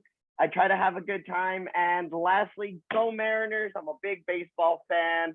Hopefully we can win. If you're in Texas and you root for Houston, yeah, you can get in my DMs. We'll kick it. Have a good rouse about it. But thank you so much for going in. Check out my book.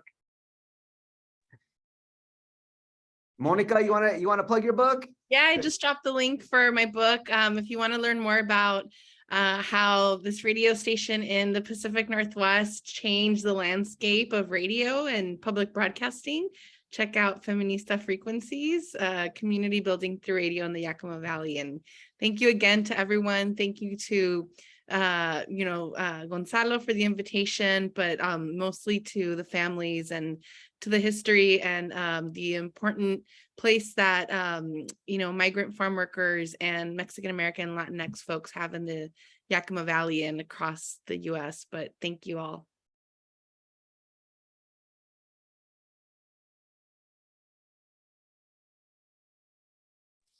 I'm doing a new exhibit at the Yakima Valley Museum. It'll be up in March, working on those details right now, thinking about quinceañeras as placemaking. So yeah, follow me on Twitter. Follow everybody. We should just follow each other on Twitter. Make sure you get all the updates.